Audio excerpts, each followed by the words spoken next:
everyone, this is Carolina, and today I'm going to be showing you how to make chocolate center paper flowers in a basket. And the first thing we're going to do is get started on the basket. This is what it looks like when it's done. And I started with this Glad Ware mini round containers. I think you've seen me use them before for my Halloween project where I made cauldron out of it. But today we're actually going to make a cute little basket. So what you'll need to get started is one of those containers, pattern paper of your choice, a spritzer bottle, anything that you can kind of spritz water. And what I like to do is just to protect my surfaces, like to put down a couple paper towels and just double it up, and then just this way, in case you're going to be working on the same surface, you don't get the portion wet. So anyway, so just go ahead and start spraying as I'm doing here, just pretty much all over, and you can be pretty generous with it. And then I start to crumple it up. If I feel I didn't get it wet enough, I would then go ahead and spritz it some more.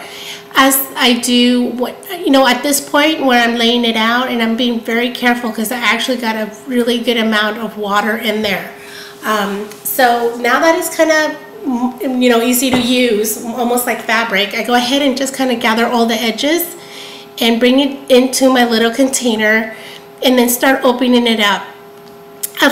Unlike fabric, it is easily torn, so you just want to be really, really careful with it. And if you feel like it's starting to get dry, then spritz it as you work with it. And as you can tell, I'm just kind of going over the same place over and over again and trying not to speed this up because this is the most lengthy process of the whole tutorial. And I actually went ahead and fast forward some parts of it just because I didn't want you to watch me go through all of it, but just take your time with it. It's basically what you want to do. And I started off with this because once you're done and you have the shape you want, you want to go ahead and set it aside. Next, we're going to work on our flowers. This is a finished flower. And what I love about these is if you don't have an actual flower die, you can make them out of circles. So what I did is cut out 2 circles. One is 2 3/4 and the other one's about 2 1/4. Not exactly, but pretty close. And then what you're going to do is just start folding it almost like origami. So I fold it in half and then fold it in half again, just making sure my sides are good, and then fold it one more time so that you have pretty much this little triangle as such. At this point, you can go ahead and cut your edges. I'm not strong enough to cut through all those layers. So what I like to do is once I have the fold, I go ahead and open it up, and I can pretty much work with this many layers. So I go ahead and grab my scissors, and I'm going to just basically give it a curvy end to it. So I'm going to go almost like hills and valley, up and down with my scissors. You'll have a chance later on to make it a little prettier and clean up some of the edges if you'd like. So this is just pretty much giving you a guidance so that all your, it kind of looks the same all the way around. And I go through it just one more time. Again, like I said, you can clean it up and round it off as much as you'd like. And then go ahead and, okay, so I'm going to do it one more time. So just make sure you have all your creases. It's what's important at this point.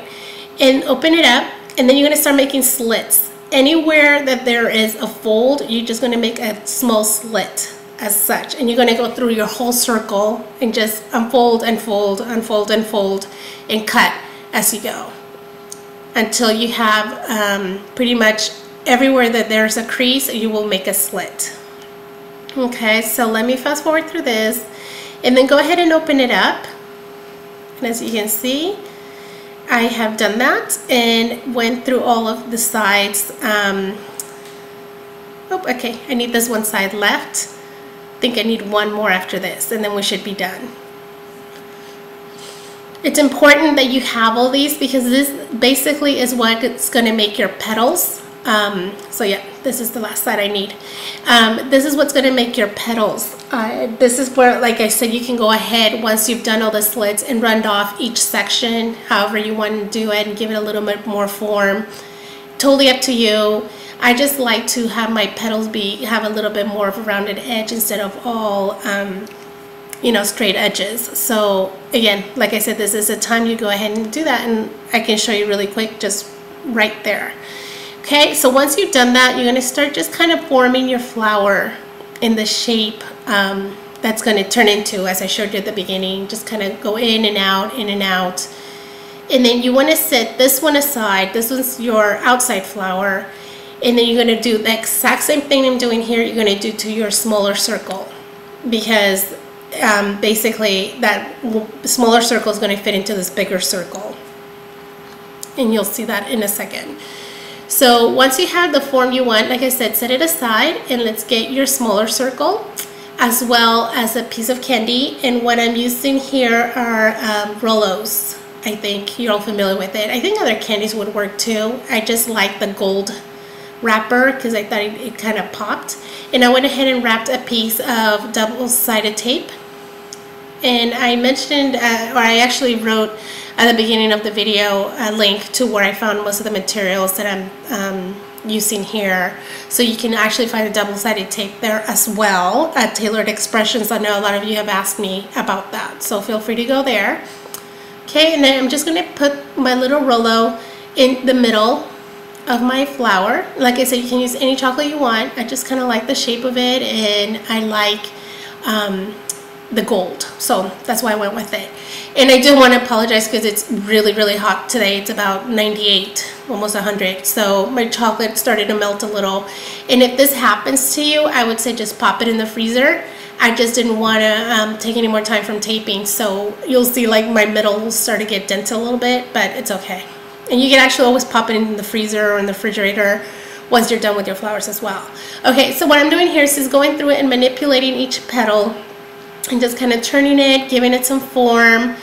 When the paper is cut, it's a little more forgiving, and if you tear a little bit, it's okay, because this is your center and it'll actually be hidden once you put it into the bigger piece. So don't throw it away or feel like, you know, you need to start over if that happens, because this is the piece is a little bit more forgiving. Okay, so it kind of looks like this. You kind of see the shape of the flower coming together. Now go ahead and grab your yellow piece or your bigger circle, and you're going to put that in the middle as such. Okay, so the way we're going to do this, we're going to put a piece of double-sided tape in the middle so that bottom sticks. And then just take off the covering, put your small flower in the middle, and then you're going to take more tape and wrap it around that piece of, on the outside piece of the designer paper of your smaller flower. And then you're going to do the exact same thing and bring your petals up to that smaller, the bigger petals to the smaller petals. And you'll see that in a second. And the way I found it's kind of like bringing the opposite ends together seemed to work pretty good, especially with my chocolate melting here. But that seemed to work. And then just scrunch it. And then at this point you'll have the opportunity to go again petal by petal and manipulating it so that you start forming that flower. And at this point you can pop into the fridge if it is too hot where you're at and bring it back out and then work with it again. But I think I've got it pretty much to where I want it.